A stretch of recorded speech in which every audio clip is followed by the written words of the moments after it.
Shall we begin? Why would a good God allow suffering to exist? Does God really exist? Let's begin now. Why did God command the deaths of so many people in the Bible? Why does God remain so hidden?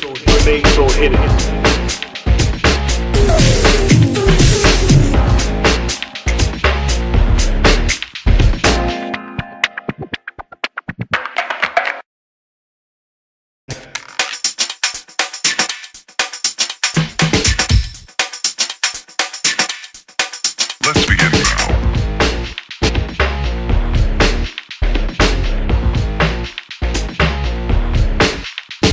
Welcome to the Third Degree. I'm Sule Prince, and I'm here with Dr. Tony Costa.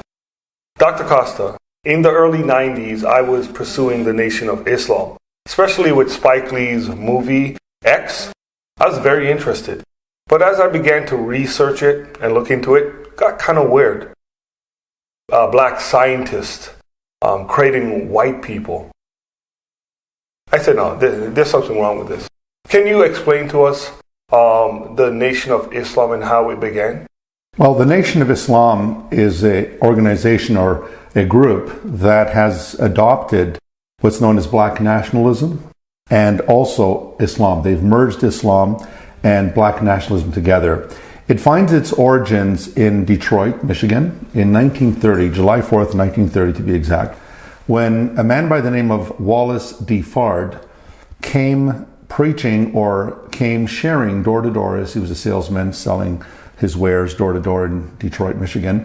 He was talking about how Christianity was the white man's religion and that the original prophets and the original messengers of God and so forth, including Jesus, were all black. It didn't really get started until 1931 when he met another black man by the name of Elijah Poole, who was later known as Elijah Muhammad.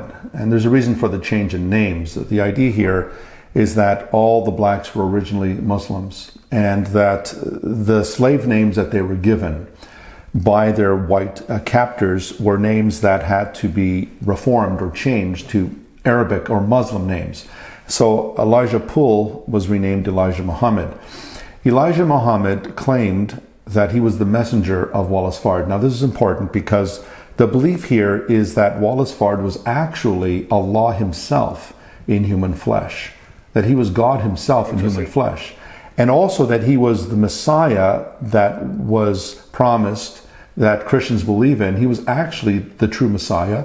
And also, Elijah Muhammad taught, he was also the Mahdi, the promised deliverer in Islam that was to come. Elijah Muhammad taught that Wallace Fard was not only God in the flesh, but that he was the Messiah, that he was the Mahdi, and also that Wallace Fard was also the Son of Man, that he was Jehovah, and so forth. And so in 1931, as Elijah Muhammad begins to be trained by Fard, Fard mysteriously disappears, so it's alleged, in 1934. And Elijah Muhammad renamed the group. The group was originally named the Allah Temple, or the Allah Temple of Islam. And Elijah Muhammad came later and changed the name to the Nation of Islam. And so he began to teach these various teachings that the black people had been suppressed by their slave masters, and that it was actually the black people who were the true people of God, and that the white people were actually a race of devils, white devils. This is interesting because what we know about Fard is that he was white. Yes, indeed. In fact, in Wallace Fard, when he was arrested in the United States, he was identified as a white man, which is very strange. Because all the Nation of Islam followers today claim that he was black. But if you just Google his name on Google and look at images of Wallace Fard, you'll realize that he does not have characteristic Negroid phenotypes. He clearly has Caucasoid facial features and so forth. And so the fact of the matter is that it was really a white man that started the Nation of Islam. Now this is interesting because Elijah Muhammad and Fard promoted the blackness of Islam, but Muhammad himself, was he black? Well, according to the sources that we have for Muhammad, known as the Hadith, the two most reliable are known as Sahih al-Bukhari and Sahih Muslim.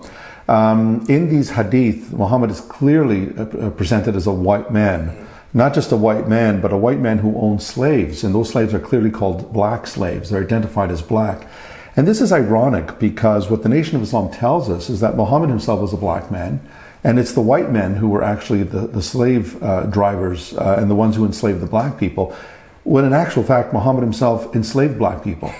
Not just Muhammad, but we know for a fact that when Islam conquered Eastern Africa, they took many of the Africans captive, they castrated the males, and they took the women as concubines, and they brought them into Arabia and used them as slaves. The slave trade still goes on today in Islamic countries, particularly in the Sudan, for instance. And of course, the Western media says nothing about it. Yes, it's not talked about. It's not even talked about. We just keep hearing about the Eastern slave trade ad infinitum, ad nauseum. Yeah. And so the irony here is that when someone like Muhammad Ali, who was a convert to the Nation of Islam, Cassius Clay, that was his quote-unquote slave name, and when he became a member of the Nation of Islam, they always changed their names, as I pointed out. Yes. So Cassius Clay became Muhammad Ali. Another famous person was Malcolm Little. And Malcolm Little's name was changed to Malcom X. And that's because he didn't know his original name, and so they will put an X there. Some members of the Nation of Islam have the letter X at the end of their names. And so what we find is that when Cassius Clay became Muhammad Ali, he says, the reason why I named myself Muhammad Ali was because I want to name myself after the names of my people. Mm-hmm. And then he said, I don't want the slave name. Well, here's the irony. Muhammad was actually a slave owner. And so you're actually taking the name of the slave owners and those who practice the slave trade as well. And so the issue here is really a question of integrity and history.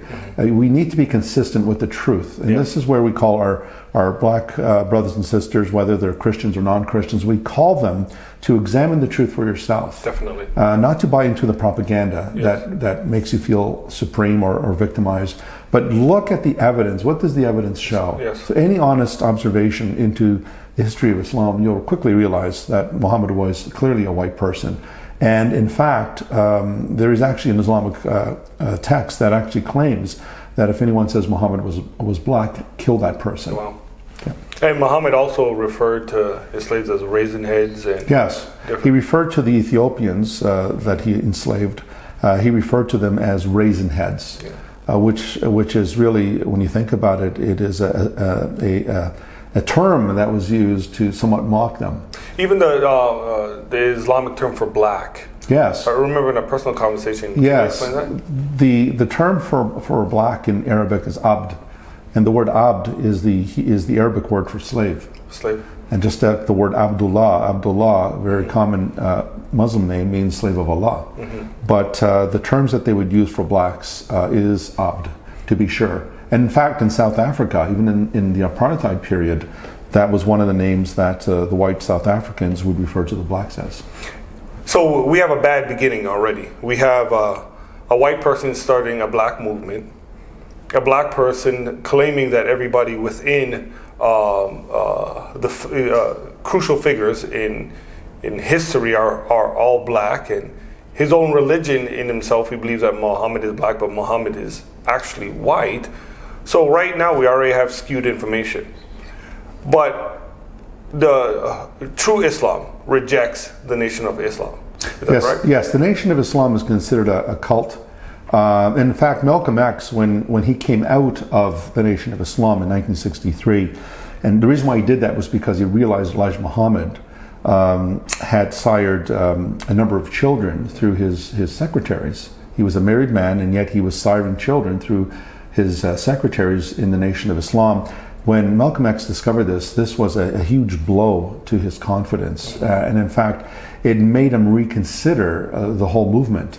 Cassius Clay also, Malcom X, Malcom X, when he realized this, he was put under also a ban because when John F. Kennedy was assassinated, the Nation of Islam had called on its members to be quiet about it. And Malcom X, in a famous interview, when they confronted him, they actually threw that at him. What do you think about the assassination of JFK?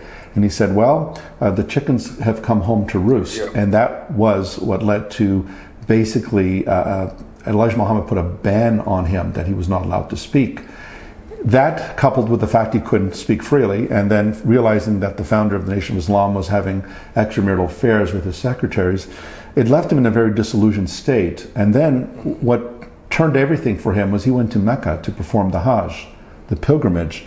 And while he was there, something shocked him. He saw white people, black people, red people, yellow people, brown people, all together performing the Hajj. And this profoundly changed him to realize that there was such a unity in the diversity of cultures within Islam, that he came to realize that the Nation of Islam was not true Islam. And eventually, this is what sealed his fate. He knew that he was a dead man. Yes. And so in 1965, as he spoke at a rally in New York City, he was gunned down by members of the Nation of Islam. That's another reason why Muhammad Ali, by the way, was afraid to leave the Nation of Islam, because he didn't want the same thing that happened to Malcolm X to happen to him. Eventually he did leave the Nation of Islam, and he joined Sunni Islam, as Malcolm X had done. Yes. Dr. Costa, thank you. It's a pleasure. Thank you for watching this video. If you like what you see, please press the subscribe button right below. And beside that is the bell icon. If you want to receive all of our notifications of everything that we do, press that icon as well. Thank you.